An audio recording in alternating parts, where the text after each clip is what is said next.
ഈ paid review ചെയ്യുമ്പോ ഇപ്പൊ ഫുഡ് മോശമാണെങ്കിൽ എന്ത് ചെയ്യും? ഫുഡ് മോശമാണെങ്കിൽ പൈസ മേടിച്ച് നല്ല റിവ്യൂ കൊടുത്താൽ പ്രോബ്ലം എന്താണെന്ന് വെച്ചാൽ അവിടെ ആളുകൾ പോയി കഴിക്കും, അവർക്കാർക്കും ഇഷ്ടപ്പെടില്ല.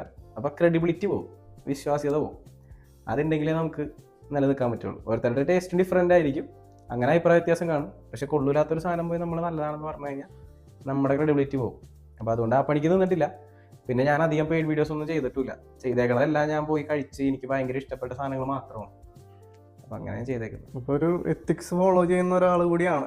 എന്നാലേ നിലനിൽക്കാൻ പറ്റുള്ളൂ, പ്രത്യേകിച്ച് ഈ ഫുഡ് ഫീൽഡിൽ. കാരണം എല്ലാവരും പോയി ട്രൈ ചെയ്യും. ഇപ്പം ഞാൻ കുറെ പേരെ കണ്ടിട്ടുണ്ട് ഇതേപോലെ ഈ ക്യാഷിന് വേണ്ടി മോശം ഫുഡും നല്ല റിവ്യൂ ഇട്ട് അത് ഞാൻ പോയി കഴിച്ചിട്ട് എനിക്ക് അബദ്ധം പറ്റിയിട്ടുള്ളതുകൊണ്ടാണ് ഞാൻ. അല്ല, അതെനിക്കും പറ്റിയിട്ടുണ്ട്. ഞാൻ ഈ ഫീൽഡിൽ വന്നതിന് മുമ്പ് ഇങ്ങനെ ഓരോ റിവ്യൂസ് ഒക്കെ കണ്ടുപോകും. അപ്പം മെയിനായിട്ട് അതിന്റെ കമന്റ് സെക്ഷൻ നോക്കിയാൽ ഉള്ളിൽ ഇൻസ്റ്റാഗ്രാമിൽ വന്ന വീഡിയോസിന്റെ കടിയിൽ കമന്റ് സെക്ഷൻ നോക്കുമ്പോൾ എല്ലാവരും കൊള്ളൂല ഇത് ഫേക്ക് ആണ് എന്നൊക്കെ പറഞ്ഞിട്ടുണ്ടാവും. അപ്പൊ കമന്റ് കൂടി നോക്കാം. നിങ്ങൾക്ക് എന്റെ വീഡിയോന്റെ കമന്റ് കൂടി നോക്കിയിട്ട് പോവാം. എന്റെ അഭിപ്രായം തന്നെ ശരിയാവണമെന്നൊന്നുമില്ല.